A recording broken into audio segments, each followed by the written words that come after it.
kan kita hidup di zaman yang serba digital. Hampir semua aktivitas itu mulai pindah ke HP, dari pesan makanan sampai bayar tagihan.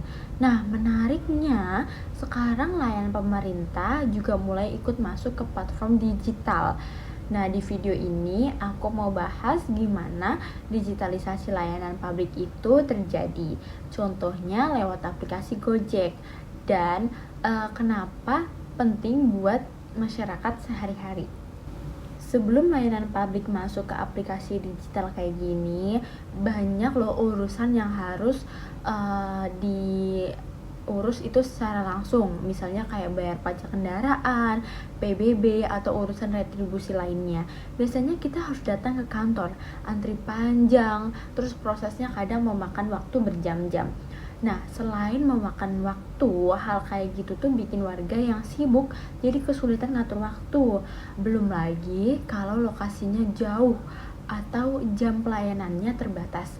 Nah, makanya nggak heran kalau banyak orang baru punya waktu ngurus itu pas mepet-mepet. Nah, karena masalah-masalah kayak gini, pemerintah akhirnya mulai mendorong digitalisasi.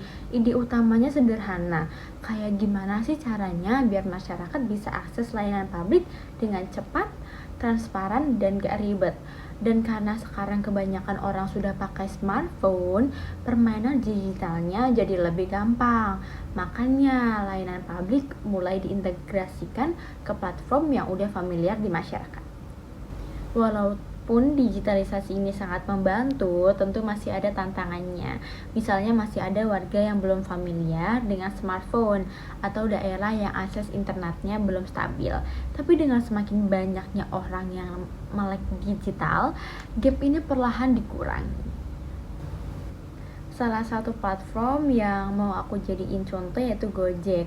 Selain buat pesan makanan atau transportasi, sekarang lewat fitur Go Tagihan, masyarakat bisa bayar pajak dan retribusi tanpa harus datang ke kantor pemerintahan. Jadi sebagai contoh, di sini aku buka aplikasi Gojek. Di bagian Go Tagihan ini kita bisa lihat beberapa layanan yang berkaitan dengan pemerintahan. Misalnya pembayaran pajak kendaraan bermotor, PBB, sampai retribusi lain. Jadi kalau biasanya kita harus ke kantor pajak atau kecamatan, sekarang semuanya bisa dilakukan dari HP. Selain itu, prosesnya juga lebih transparan karena setiap transaksi langsung tercatat di sistem. Jadi tidak ada lagi proses manual yang rawan kesalahan atau pungutan liar. Pengguna tinggal pilih jenis tagihan yang mau dibayar, masukkan data yang dibutuhkan, lalu menyelesaikan pembayaran via dompet digital atau metode lain yang tersedia. Gampang dan cepet banget kan? Nah, digitalisasi kayak gini sebenarnya bukan cuma soal mempermudah bayar pajak, tapi juga bagian dari pembangunan konsep Smart City. Smart City itu kan mengutamakan efisiensi waktu, data yang terintegrasi, dan proses yang bisa diakses kapan aja. Nah, dengan sistem pembayaran digital begini, masyarakat nggak lagi membuang waktu buat antri. Pemerintah bisa mengelola data secara real time, dan ekonomi daerah juga lebih optimal karena pemasukan tidak tertunda.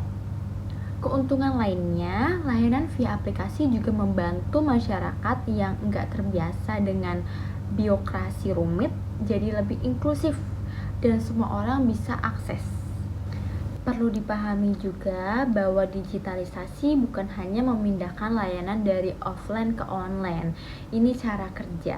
Pemerintah juga harus menyesuaikan SOP internal, sistem back-end, integrasi data antar instansi, hingga pelatihan pegawai. Tanpa itu semua, layanan digital hanya akan jadi front-end yang terlihat modern, tapi di belakang layar masih manual. Kalau transisinya berhasil, dampaknya bisa terasa sampai aspek ekonomi daerah.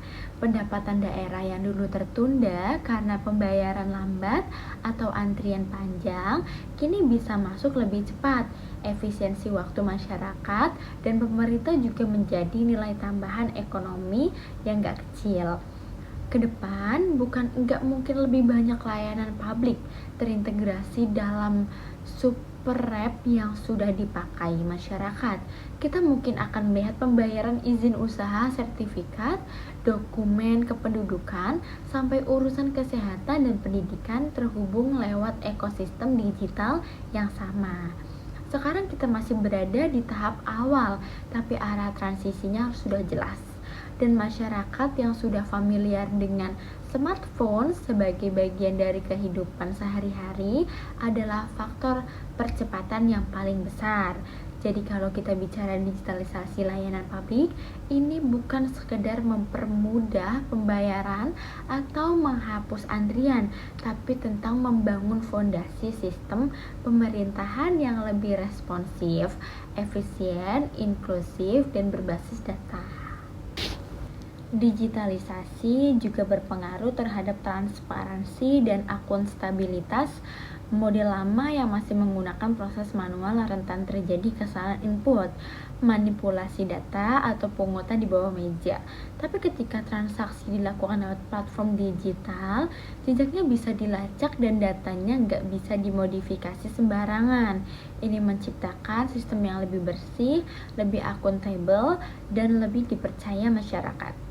Kepercayaan ini penting karena dalam banyak kasus, masyarakat bukan hanya butuh layanan yang cepat, tapi juga butuh merasa bahwa pemerintah mereka bekerja jujur dan terbuka.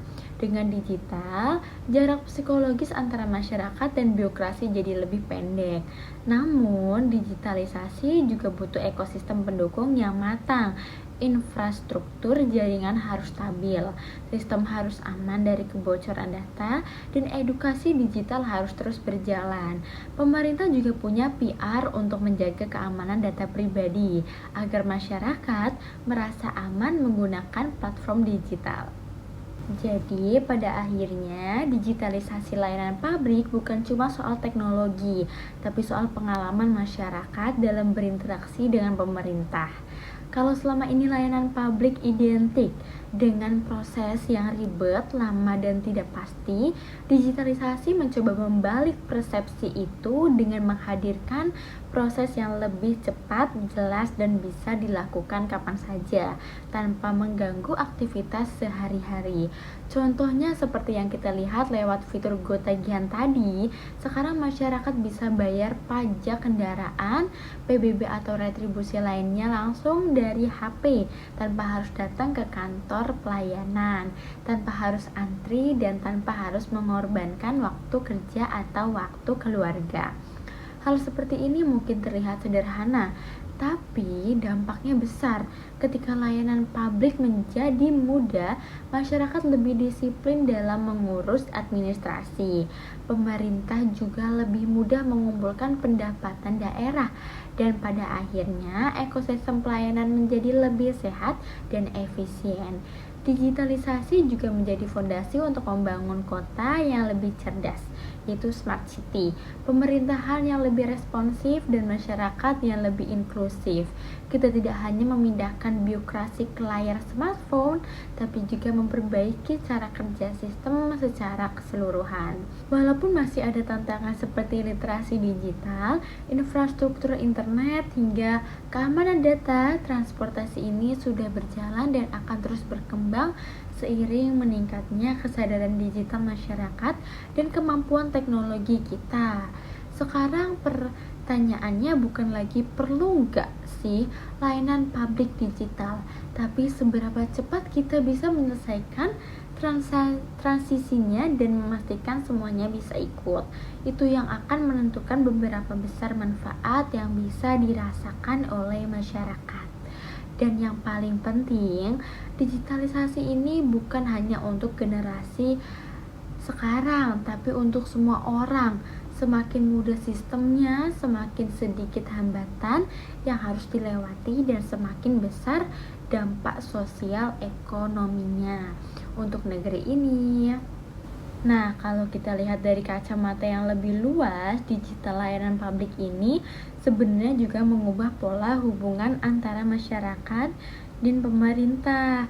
Kalau dulu interaksinya hanya terjadi ketika kita ke kantor pelayanan atau ketemu petugas, sekarang interaksinya terjadi lewat aplikasi dan platform digital, dan itu bisa terjadi kapan saja.